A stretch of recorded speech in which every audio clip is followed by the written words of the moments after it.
Okay, so picture this. Young Grace Hopper.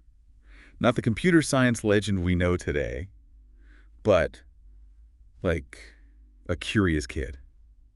Taking apart alarm clocks. Taking apart alarm clocks. Yeah, 7 of them. Can you believe it? Before her mom finally caught on. 7. 7. Makes you wonder what her parents thought was going on. That's a great anecdote, isn't it? It kind of sums up Grace Hopper in a nutshell. You know, that playful defiance, that need to understand how things work. It's a constant throughout her life. Definitely seems like more than just like childhood mischief. We're diving into a detailed biography of Grace Hopper today. And I got to say, this isn't your typical scuffy biography. We're really trying to get under the hood, see what made her tick, beyond the impressive list of achievements, which, don't get me wrong. That is a very impressive list. Exactly. It's really fascinating how much her personality shines through. This is a woman who rewrote the rules of coding, challenged the status quo at every turn. I mean, she basically willed her vision of accessible computing into existence. All while navigating like the rigid world of the military and smashing those barriers for women in STEM. Seriously, where do we even begin with someone like that? Let's start with her childhood. The biography really paints a picture of young Grace as this incredibly curious kid, always tinkering, always questioning. Those alarm clocks, she wasn't trying to break them. She wanted to know what made them tick. I can relate. I told her I took apart a radio when I was a kid. Never quite got it back together, though. Right, but for Hopper, that drive to deconstruct, to really understand the underlying mechanisms, it was crucial to her later breakthroughs. In a way, that's exactly what she did with computers, right? Break down these complex processes into more digestible, understandable parts. That's a really good point. Yeah. And, her path wasn't always easy. Get this. She was initially rejected from Vassar.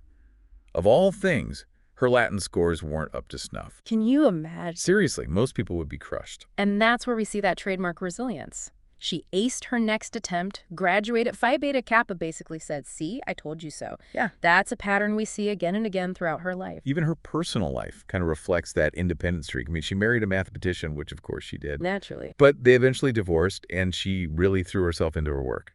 It really shows her determination. She knew what she wanted to accomplish, and nothing was going to stop her societal expectations, be darned. And then, of course, World War II breaks out. It's 1943, and she's told by the United States Navy that she's too old and too small to enlist. You're kidding me. Here she is, this brilliant mathematician, wants to serve her country, and they're worried about her age and height. It's almost laughable, isn't it? Thankfully for all of us and for the future of technology, she completely ignored them. Good for her. She fought tooth and nail, joined the Navy Reserves, part of the WAVES program, a huge deal for women in the military at the time. I bet. And that, my friend, is how she ends up at Harvard, working on the Mark I computer. The Mark IV, for those of us who, might need a little refresher on their computer history. It was essentially a room-sized calculator. A room-sized calculator, that's one way to put it. Incredibly complex. Programming it was a painstaking process. I can only imagine. Imagine trying to code something that takes up an entire room. No, thank you. But this is where Grace Hopper really starts to shine. So she's not just following instructions at Harvard. She's already got this vision for something more, something beyond just crunching numbers with this giant machine. Exactly. She was hardwired to innovate. And this is where we see the early seeds of her work with COBOL, the idea of making computers speak our language. So last we left off, Grace Hopper is at Harvard, wrestling with this room-sized computer, the Mark I. Hard to imagine in the age of smartphones, right? Right. But it was the cutting edge then. And even then, she was already thinking ahead, thinking about how to make these powerful machines actually usable. Which brings us to the UNIVAC. Set the scene for us. It's post-World War II, and the UNIVAC is like the hottest new thing in tech. What made it so special? The UNIVAC was a game changer. It was the first commercially available computer of its kind. Wow, the first one. The very first. But programming it, that was still a nightmare. Imagine spending hours, days even, just to write a simple program. All in this arcane code, just strings of numbers. Yeah, no thanks. So I'm picturing Grace, always practical, always looking for a better way, and thinking, there's got to be a simpler way to do this. And you'd be right. Hopper had this revolutionary idea. Why not use plain English words? Commands like subtract, store, print, things anyone could understand. Sounds obvious now, right? Why wasn't everyone immediately on board? You'd be surprised.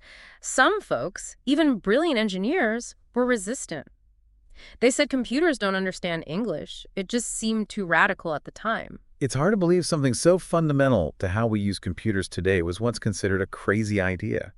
How would she overcome that resistance? She was persistent, for one, but she also had this deep understanding that to unleash the potential of computers, the language barrier had to be broken.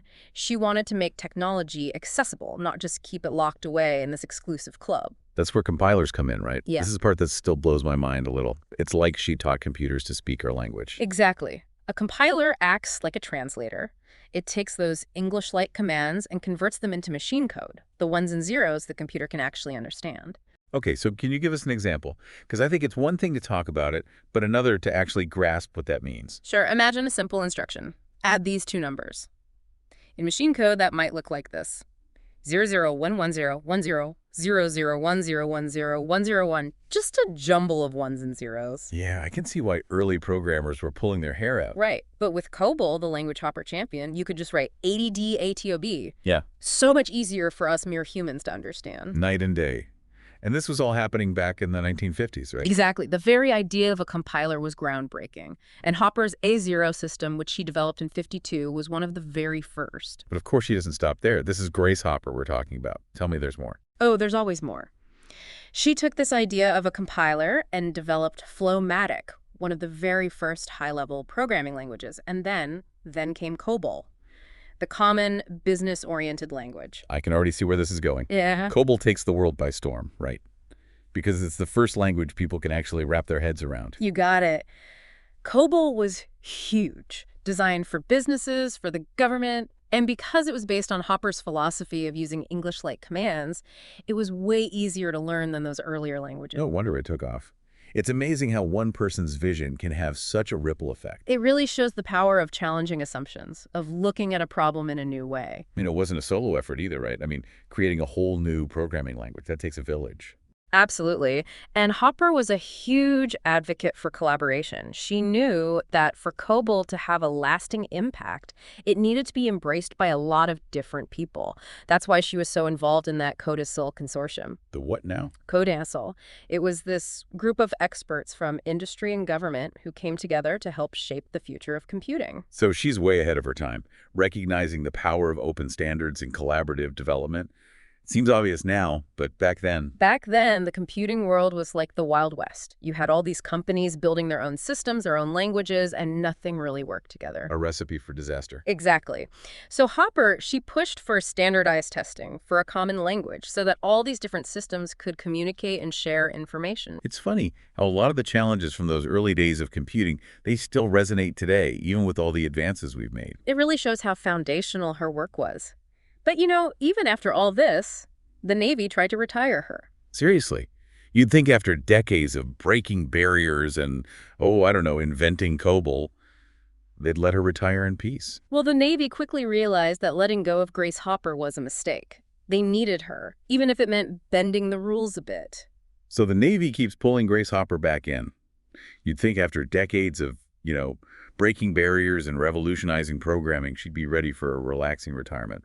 Maybe a nice cup of tea and a crossword puzzle. Not Grace Hopper. Retirement just wasn't in her DNA, especially when she felt there was still work to be done. And she found it right. Even in her 60s, 70s, she's pushing for standardized testing of computer systems. She was unstoppable. And yeah, standardized testing might not sound as exciting as inventing a new programming language. Just a tad. But it was crucial. Hopper knew that for different computers to work together, they needed to speak the same language, so to speak. Makes sense. You can't build a house if every room has different measurements and building codes. Exactly. Her work on standardized testing was about creating a more interconnected computing world. Something we totally take for granted today.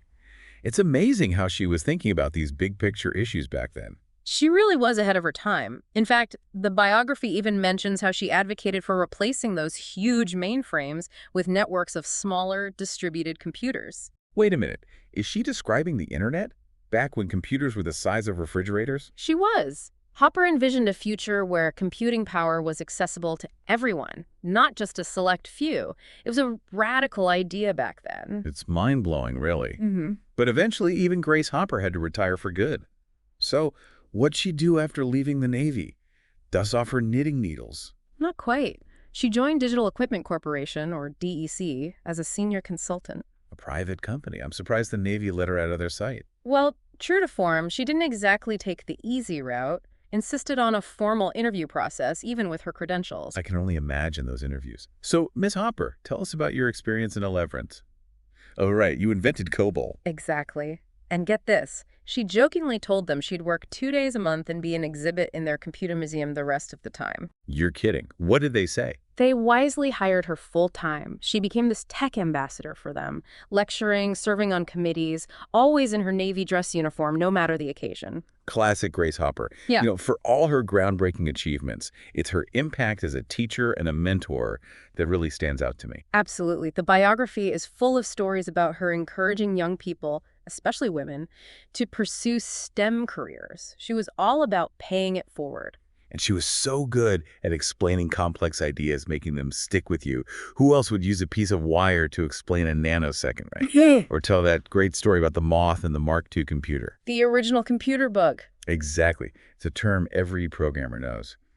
So as we wrap up this deep dive into the incredible life of Grace Hopper, what's the one big takeaway you hope our listeners will remember? That innovation can come from anyone, anywhere. Grace Hopper challenged assumptions, broke down barriers, and never stopped learning. She really is an inspiration. So, to our listeners, we leave you with this. Yeah. How would the world be different today without the contributions of Grace Hopper? It's a question worth pondering, and we hope her story inspires you to make your own mark on the world just like she did.